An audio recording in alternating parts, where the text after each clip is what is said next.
먼저 도깨비들은 원래 황계 출신인데요. 황계의 도깨비패 중 가장 큰 패가 육두패였습니다. 그 육두패를 이끌었던 리더가 바로 우마왕이었고요. 우마왕은 의형제였던 미호왕의 계략에 빠져 죽음을 맞이하게 되었습니다. 이때 수많은 도깨비들이 학살당했는데요. 우마왕의 뒤를 이어받은 섭지코지가 빠른 발을 이용해 도깨비들을 이끌고 중촌으로 도망쳤습니다. 이게 바로 육두촌의 탄생 과정이었고요. 중촌은 삼신이 다스리고 있는 땅이었기 때문에 섭지코지는 삼신한테 결제를 맡아가며 자신들의 생활을 보고하고 있는 거라고 볼 수 있었습니다. 물론 섭지코지는 삼신과 친구처럼 친해졌기 때문에 이 둘의 관계는 가는 별개로 동등한 관계라고 볼 수 있었죠. 도깨비들의 특징을 살펴보면 힘의 논리에 따라 움직인다는 걸 알 수 있었는데요. 이들은 어떤 사람과 승부해서 그 사람이 자신을 이기면 이유를 막론하고 그 자를 형님으로 모십니다. 그래서 쥐큰이 주사를 형님으로 모신 적이 있었고요. 수많은 도깨비들이 파주주한테 패배해서 그를 형님으로 모시고 섭지코지를 공격한 적이 있었습니다.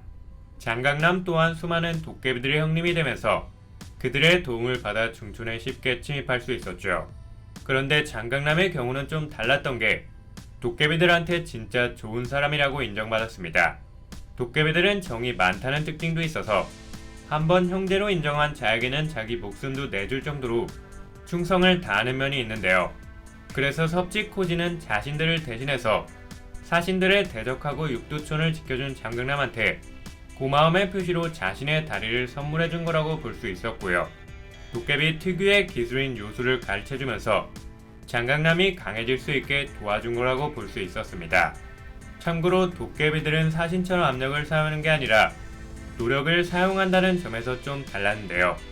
이들은 자신이 얼마나 노력했느냐에 따라서 강함이 달라질 수 있는 존재들입니다.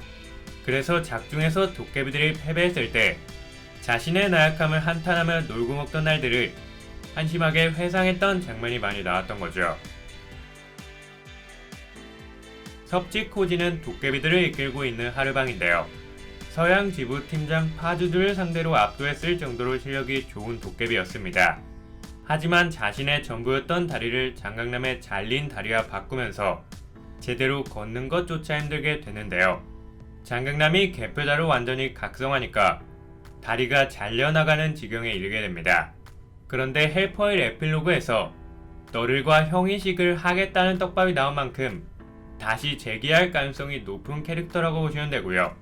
섭지코지의 맷집은 여전히 단단하기 때문에 다리만 회복되면 예전의 기량을 뽐낼 수 있을 것 같습니다. 하르방 섭지코지의 밑으로는 육두패 사동대장이 있는데요. 랭보는 섭지코지가 잠깐 다른 곳에 갈 때 임시로 대장직을 맡기는 캐릭터고요. 곡소리를 주요 스킬로 사용하고 있습니다. 파주들을 상대로 잠시 압도했을 만큼 곡소리 하나만큼은 위력이 뛰어났죠. 호동은 주사와의 대결에서 많은 데미지를 입혔지만 남색의 힘을 가지고 있었던 주사를 상대로 승리하기엔 역부족이었고요. 순읍을 지키기 위해 주사의 공격을 대신 맞아서 그 자리에서 바로 역멸당했습니다. 인자는 파주주한테 신나게 달려들었지만 파주주를 상대하기엔 무리가 있었고요. 맹키는 사동대장 중 유일한 여성 도깨비였는데 역시 파주주를 상대하기엔 역부족이었습니다. 이후 그녀는 장강남이 개표자로 각성했을 때 은혜도 모르는 배응망덕한 놈의 티켓을 뜯어서 그를 죽이려고 했는데요. 개표자의 첫 번째 본능이 티켓 지키기라서 장강남한테 역으로 죽을 뻔했습니다. 그런데 여기서 다른 사동대장들도 장강남한테 쪼는 모습을 보여주면서 장강남은 이제 사동대장들과는 차원이 다른 존재가 됐다고 보시면 됩니다. 마지막으로 수노부 우마왕의 아들인 만큼 잠재력이 가장 큰 도깨비라고 볼 수 있는데요. 예전에 주사와 싸울 때 우마왕의 힘이 각성해서 뿔을 사용해 주사를 위협한 적이 있었습니다. 하지만 오랜 시간 사신으로 활동하면서 수많은 영들을 때려잡았던 주사와 오랜 시간 놀면서 쉬었던 수눕과의 실력 차이는 하늘과 땅 차이만큼 컸고요. 이후 수눕은 사동대장과의 연습 대결에서도 패배하면서 단 한 번의 전투에서도 승리하지 못했습니다.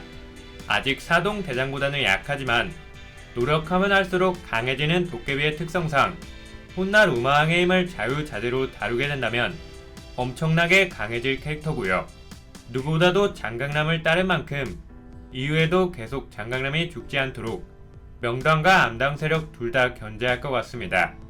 도깨비들의 원수이자 아버지의 원수인 미호왕과 대립할 가능성이 가장 크니 향후 암당과 대립하게 될 가능성이 더 클 것 같네요.